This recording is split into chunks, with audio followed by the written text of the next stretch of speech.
আসসালামু আলাইকুম ওয়া রাহমাতুল্লাহ। প্রিয় দর্শক, আপনারা ইতিমধ্যেই জানতে পেরেছেন যে ইসলামিক দলগুলো এক হচ্ছে। বাংলাদেশের যতগুলো ইসলামিক দল আছে এরা কিন্তু এক হচ্ছে, এদের ভোটের বাক্স হবে একটা। কিছুদিন আগে আমরা বিএনপির মহাসচিব মির্জা ফখরুল ইসলাম আলমগীরকে দেখেছি, চরমনাই পীরের ওখানে গিয়েছে, তার সাথে কথা বলছেন এবং মিডিয়াতে দেখছি যে চরমনাই পীরকে এক প্রকার কথা বলতে দিচ্ছে না, হয়তো সময় স্বল্পতার কারণে।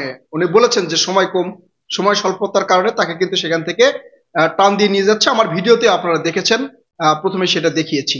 কিন্তু সবচেয়ে বড় সংবাদ যেটা, সেটা হচ্ছে যে বাংলাদেশের যতগুলো ইসলামিক দল আছে, যেমন জামাতি ইসলাম, ইসলামী আন্দোলন চরমনাই, খেলাফতে মজলিস, এছাড়াও অনেকগুলো ইসলামিক দল আছে যেগুলো একটু বেশি পপুলার, সবাই জানে, সেগুলো বললাম। আমিও অনেক ইসলামিক দলের নাম জানি না। তারা কিন্তু এক হচ্ছে, তারা এক হয়ে তাদের ভোটের বাক্স এক হবে, অর্থাৎ একটাই ভোটের বাক্স হবে এই ইসলামিক আন্দোলনের, অর্থাৎ ইসলামিক অনুসারী, ইসলাম অনুসারী যেগুলো দল রয়েছে সেগুলোর আর কি এক হবে। যদি এমনটা হয় তাহলে কি হবে? এই যে বিএনপির বিভিন্ন ধরনের কার্যকলাপ তো আপনারা দেখছেন, বা মিডিয়াতেও প্রকাশ হচ্ছে, সেটা কিন্তু আপনারা দেখছেন। আওয়ামী লীগ আপাতত নেই। আওয়ামী লীগ এই নির্বাচনে অংশগ্রহণ করতে পারবে বলে আমার মনে হয় না। প্রিয় দর্শক, আপনাদের কি মনে হয় সেটা অবশ্যই আপনারা কমেন্ট করে জানাবেন। আমার মনে হয় না যে অন্তত এই নির্বাচনে আওয়ামী লীগ অংশগ্রহণ করতে পারবে, এটা আমার মনে হয় না। তবে আওয়ামী লীগের কিন্তু একটা ব্যাপক সমর্থন রয়েছে বাংলাদেশে। আওয়ামী লীগের কিন্তু ব্যাপক সমর্থন রয়েছে, যেটা আপনি সোশ্যাল মিডিয়ার বিভিন্ন ভিডিও যদি আপনি দেখেন, সেগুলোর কমেন্ট যদি বিশ্লেষণ করেন, বা বিভিন্ন জরিপ যদি আপনি বিশ্লেষণ করেন, তাহলে কিন্তু দেখবেন যে আওয়ামী লীগের কিন্তু একটা ব্যাপক সমর্থন বাংলাদেশে এখন পর্যন্ত রয়েছে। আওয়ামী লীগের শীর্ষ পর্যায়ের যে সকল নেতাকর্মীরা আছে, বা শেখ হাসিনা সহ যারা দুর্নীতিগ্রস্ত, তারা তো দুর্নীতিতেই, দুর্নীতির মামলায় এই নির্বাচনে আসতে পারবে না 100%। আমার যেটা ধারণা, 100% এই নির্বাচনে আসতে পারবে না। পরবর্তী নির্বাচনে কি হবে না হবে সেই বিষয়টা নিয়ে পরে কথা বলবো। যাক, আওয়ামী লীগের এই বিষয়টা নিয়ে আজকে আমার আলোচনা নয়, আলোচনা হচ্ছে এই যে বিএনপি এবং ইসলামিক দলগুলো, যদি ইসলামিক দলগুলো সব এক হয়, অর্থাৎ তারা যদি জোট বাঁধে আর বিএনপির বিপক্ষে যদি নির্বাচন করে, তাহলে কি হতে পারে? আপনারা সোশ্যাল মিডিয়ায়, আমি একটা উদাহরণ দিচ্ছি, এই যে বিএনপির রুমিন ফারহানা, বিএনপির কেন্দ্রীয় নেত্রী রুমিন ফারহানা, তিনি কিন্তু নিজের মুখে মিডিয়ার টক শোতে বলেছে যে বিএনপির নেতা কর্মীদের কন্ট্রোল করা যাচ্ছে না, তাদের বিরুদ্ধে কেন্দ্র কোনো ব্যবস্থা নিচ্ছে না। কেন্দ্রে যদি তাদের বিরুদ্ধে অভিযোগ পাঠানো হয়, সেটা কিন্তু তারা ব্যবস্থা নিচ্ছে না।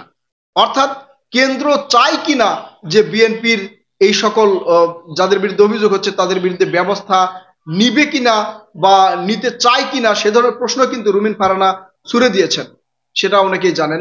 এখন এই যে বিএনপির নেতাকর্মীদের যে কার্যকলাপ, বিভিন্ন জায়গায় যে অভিযোগগুলো আসছে, মিডিয়া থেকেই আমি বলছি, যে অভিযোগগুলো আসছে, দখলবাজি, চাঁদাবাজি, বাস স্ট্যান্ড দখল, সিএনজি স্ট্যান্ড দখল, আবার বিএনপির নেতাকর্মীরা নিজেদের মধ্যেই, নিজেদের মধ্যে অন্তর কোন দলে, দুই দলে, নিজেদের মধ্যে দুই দলে বিভক্ত হয়েছে, এবং সেই দলের মারামারিতে কিন্তু এই পর্যন্ত আপনারা গুগলে সার্চ দিয়ে দেখবেন কতজন মারা গিয়েছে, আপনারা নেটে সার্চ দিয়ে দেখবেন।